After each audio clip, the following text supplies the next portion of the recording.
I, 32F, and Mark, 35M, met during my second year of college. I was studying literature while he was completing his MBA. We met because of my roommate Amy, who was dating Mark's best friend Tom. My sister Sarah, 29F, was a freshman at the same college studying accounting. Our family wasn't wealthy growing up. Our parents ran a small Italian restaurant that barely paid the bills. They worked 80-hour weeks to put both Sarah and me through college. Sarah was always the smart one, straight A's, academic scholarships, internships at big firms.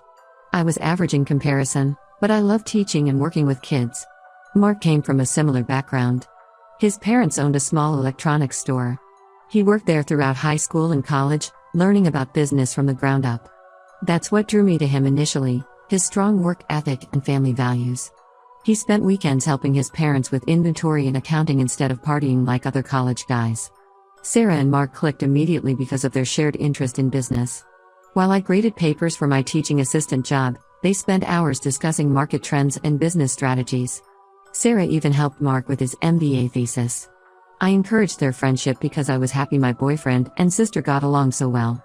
After graduation, Mark got a job at Anderson Consulting while I started teaching at Lincoln High School. Sarah was still in college, but she spent every weekend at our apartment. She said the campus was too noisy to study, so she preferred working on her assignments at our place. Mark often helped her with her business courses, and they worked late into the night on projects. My parents adored Mark. He was everything they wanted in a son-in-law: hardworking, ambitious, and family-oriented. They appreciated how he helped Sarah with her studies and career planning. Mom always said we were lucky to have him in our family. Even after Sarah graduated and got a job at Price & Cooper accounting firm, she spent most weekends with us. Mark proposed after 2 years of dating. Sarah helped him plan everything, from choosing the ring to arranging the family dinner where he proposed. The ring was expensive, and I found out later that Sarah had contributed her savings to help Mark buy it. I thought it was sweet of her to care so much about our engagement. Our wedding was relatively small because of our family's financial situations. Sarah was my maid of honor and gave a 20-minute speech about her relationship with Mark and me. She talked about their late-night study sessions, their shared dreams of starting businesses, and how she knew Mark was perfect for our family. Looking back, she spoke more about her connection with Mark than about us as a couple. The first few years of marriage were tough financially. Mark decided to start his own consulting firm with his college friend James. I supported us with my teaching salary while Mark built his business. Sarah, who was doing well at Price & Cooper, helped them set up their accounting systems for free. She got a key to our house because she often needed to work late with Mark on the business finances. Things improved when Mark's business took off. We bought a nice house in the suburbs, but I kept teaching because I loved my job. Sarah was promoted to senior accountant at her firm but still made time to help Mark with his business. She came over almost daily, usually when I was at work, saying she needed to review business documents with Mark. The changes started 6 months ago. Mark began having more business trips than usual. He had meetings every other night. Sarah stopped coming over as frequently, claiming she was busy with work. When she did visit, she and Mark barely spoke to each other. I assumed they had some disagreement about the business finances. Last week was our 10th anniversary. I spent months planning a big celebration. We rented the grand ballroom at the Riverside Hotel and invited 150 guests. Mark seemed uninterested in the planning, but I thought he was just busy with work. The night before the party, my laptop crashed while I was finalizing the seating arrangements. Mark was at a business dinner, so I used his laptop, which he always left unlocked because he claimed he had nothing to hide. That's when I found their emails. The emails went back a year. They had been meeting in hotels during his business trips. Sarah scheduled her work trips to coincide with his. They bought a condo together 6 months ago and had a joint bank account. They planned vacations together, including one for next month to celebrate Sarah's 30th birthday. They wrote about me in the emails. They called me naive for not noticing anything. They joked about how I believed their business meetings excuse. Mark complained about how I was too focused on my teaching career instead of supporting his business growth. Sarah wrote about how she was tired of pretending to be just a sister when she wanted to be with Mark openly. I found receipts for gifts, jewelry from Tiffany's, designer bags, things Mark said we couldn't afford when I asked for them. There were photos of them together on fancy vacations during times Mark told me he was at business conferences. At the anniversary party, I waded through Mark's speech about our perfect marriage and how blessed he was to have me and Sarah in his life. When it was my turn to speak, I connected my laptop to the projector we were using for our anniversary slideshow. Instead of showing our marriage photos, I displayed their emails, receipts, and pictures. I read their messages out loud, including the ones where they mocked me. Mark tried to stop me, but James and Tom held him back. Sarah ran out crying. My parents sat frozen in their seats. Mark's parents left immediately. Half the guests left within minutes. The other half stayed and watched as I exposed 10 years of lies. My phone hasn't stopped buzzing since then. My parents say I humiliated the entire family. Mark's parents haven't spoken to him.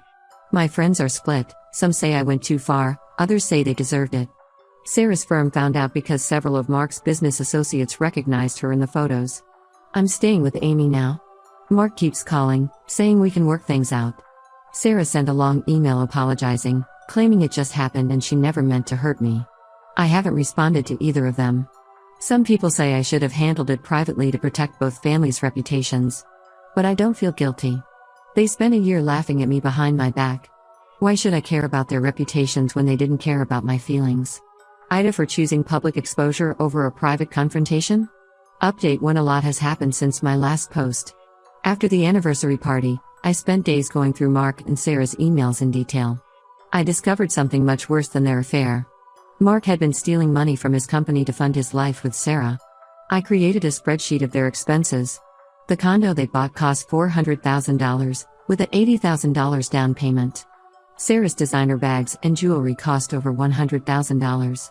They spent $50,000 on vacations last year. Mark bought her a new BMW but registered it under his company as a business vehicle. They even paid $30,000 for a country club membership using company funds. I met with James last week and showed him everything. He already suspected problems with the company finances but couldn't find proof because Sarah had altered the accounting records.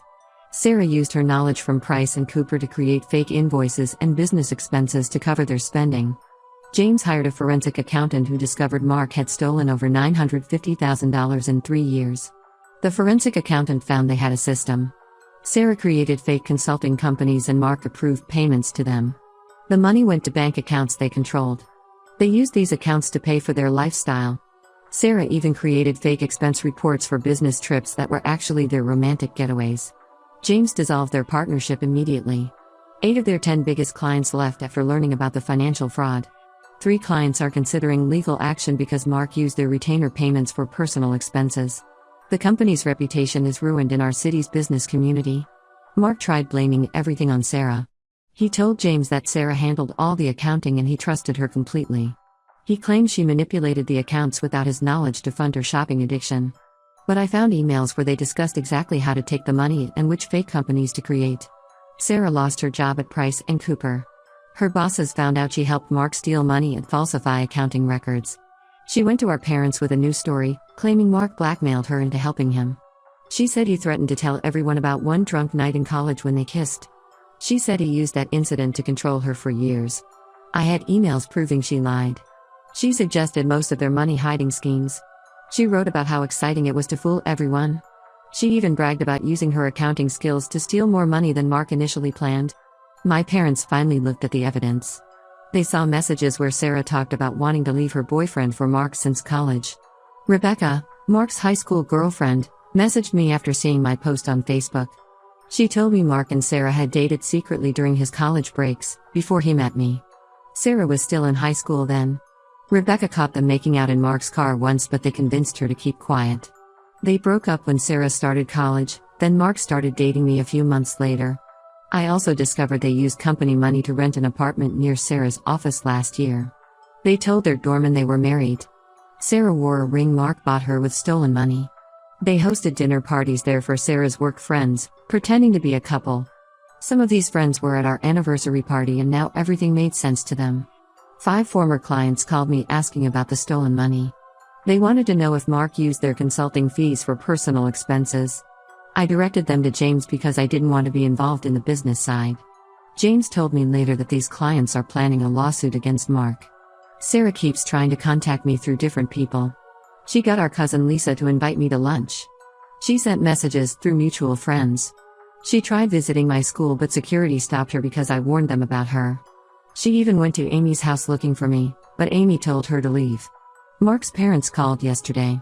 They're selling their house and vacation home to help Mark repay the stolen money. They want me to ask James not to press charges. They said Mark made mistakes but doesn't deserve prison. I told them I have no control over the legal consequences of their son's actions. I found out Mark and Sarah planned to move to California next year. They had already contacted real estate agents and were looking at houses. Sarah applied for accounting jobs there. They planned to tell everyone they fell in love after Mark and I divorced. They wanted to present themselves as a legitimate couple who found love after a failed marriage. Our extended family is divided. My mom's side supports me and cut contact with Sarah. My dad's side thinks I should forgive her because she's family. Mark's extended family is also split. His siblings support me, but his cousins think I overreacted by exposing everything publicly. I'm still staying with Amy. I filed for divorce last week. Mark's assets are frozen because of the fraud investigation, so the divorce might take longer than usual. Sarah emptied her savings account and moved back in with our parents because she can't afford her apartment anymore. I keep finding more evidence of their deception. Old photos show them looking too close at family events. Text messages from mutual friends mention seeing them together at restaurants when Mark was supposed to be working. Everything makes sense now. All the late nights, business trips, and weekend meetings were just excuses to be together. Update 2: Things have gotten more complicated since my last update. Mark's lawyer sent documents to the divorce court claiming I knew about the stolen money all along. They included emails showing I supposedly helped plan the theft. The emails showed conversations between Mark and me discussing how to hide money from the company. The documents included bank statements with my signature showing I withdrew money from the fake company accounts. They had photos of me at business meetings where the theft was supposedly planned. They even produced receipts with my signature for some of the gifts Mark bought Sarah. I panicked until James looked at the evidence. His IT team checked the emails and found they were created recently. The bank signatures didn't match mine. The photos were from legitimate business meetings years ago, before Mark started stealing money. James had records proving all those meetings were about actual client projects. Mark's lawyer quit after James proved the evidence was fake. The new lawyer tried negotiating a deal, but the prosecutor refused. Mark and Sarah are both facing criminal charges for fraud and falsifying business records. The prosecutor added more charges after discovering they filed false tax returns. I found messages on Mark's old phone showing they planned this months ago. They knew I might discover their affair eventually. Mark asked his lawyer friend about ways to discredit me. The lawyer suggested using my past anxiety issues against me. I saw a therapist briefly during our first year of marriage because of work stress. They planned to use this to claim I was mentally unstable and imagined the affair. Sarah tried turning my teaching colleagues against me before I exposed them. She visited my school 3 times in the month before our anniversary party. She told my principal I was having mental health issues and making up stories about her and Mark. She suggested they should watch me carefully around students. The principal recorded these conversations and showed them to me last week. James found text messages between Mark and Sarah discussing their backup plans. If I discovered the affair, they planned to claim it started recently and happened only once. If I found proof of multiple meetings, they would say Mark was unhappy in our marriage. If I discovered the stolen money, they would claim I knew about it and approved everything. Their plan fell apart because they didn't know I would find their emails. They thought I wouldn't check Mark's laptop because I trusted him completely. They kept detailed records of everything thinking no one would ever see them. James said this was their biggest mistake, documenting all their crimes in writing. Mark's business friends stopped supporting him after learning about the fake evidence. They thought he was just a cheater, but falsifying documents to frame me changed their minds. Several former clients are now helping James with the investigation by providing records of their past dealings with Mark. Sarah lost more than her job. Her professional reputation is ruined because she used her accounting skills to commit fraud. Her former colleagues at Price & Cooper found other instances where she helped clients hide money. The firm is investigating all her past work. They contacted her college about revoking her accounting degree because she cheated on her final exams. Mark helped her get the answers. My parents tried to rent an apartment for Sarah since she can't get one with her ruined credit. The landlord recognized her name from local news coverage of the fraud case and refused. She's stuck living in her old bedroom at our parents' house. She lost her car because it was leased under Mark's company name and James repossessed it. I keep finding new ways they deceived everyone. Last week I learned they had a joint credit card they used for shopping and dining. They charged everything as business expenses. They even used it to book couples massages and weekend getaways. The credit card statements show they spent holidays together when Mark told me he was working. Update 3: The legal cases are finally over. Mark accepted a plea deal for 5 years in prison. He has to repay $950,000 to the company and pay fines of $200,000. Sarah got 3 years of probation, lost her accounting license permanently, and has to pay $150,000 in fines. She avoided prison by cooperating with prosecutors and providing evidence against Mark. My parents keep pushing me to forgive Sarah. Last month, they invited both of us to Sunday dinner without telling me she would be there. Mom said we need to move past this because we're sisters. Dad said Sarah is suffering enough with her ruined career and reputation. I walked out and haven't spoken to them since.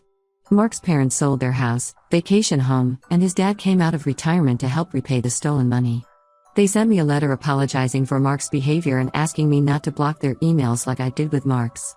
His mom admitted she noticed Mark and Sarah seemed too close at family events but didn't want to cause problems by mentioning it. Sarah works as a waitress at our parents' restaurant now. No one will hire her for office work because of her fraud conviction. She tried applying at retail stores but they all do background checks.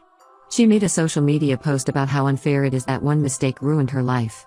Our cousin reminded her that stealing nearly $1 million and having an affair with her sister's husband wasn't just one mistake. I moved to Portland last month. I used my share of our house sale to buy a small bookstore. The previous owner is teaching me about running the business before she retires. James helped me find an honest accountant and lawyer to make sure everything is properly managed. He visits sometimes to check on me and help with business decisions. Mark sent me a letter from prison last week. He wrote 10 pages about how sorry he is and how he realizes he lost everything that mattered. He asked if we could try again when he gets out because Sarah left him after he went to prison. I returned the letter unopened. Some of our old friends contacted me recently. They apologized for believing Mark and Sarah's lies about my mental health. One friend admitted Sarah told her I was jealous and possessive, so she believed I made up the affair accusations. Another friend said Mark convinced him I was unstable and needed help. My new life is completely separate from my old one. I changed my phone number and email address. I only kept in touch with Amy and James. My bookstore is doing well. It's nothing fancy but it pays the bills and makes me happy. I started dating someone I met at a local coffee shop. He doesn't know anything about my past and I prefer it that way. I heard Sarah is writing a book about how Mark manipulated her into the affair and fraud. James sent me parts of it that her publisher shared with him. She changed the story completely, making herself the victim. I don't care enough to correct her lies anymore. My parents can believe whatever version makes them happy. Looking back, I'm glad I exposed them at the anniversary party. Private confrontation would have let them control the narrative. They would have convinced everyone I was crazy or lying. Public exposure with evidence was the only way to show everyone the truth. That's my final update. I'm done thinking about them. My new life has no room for their drama.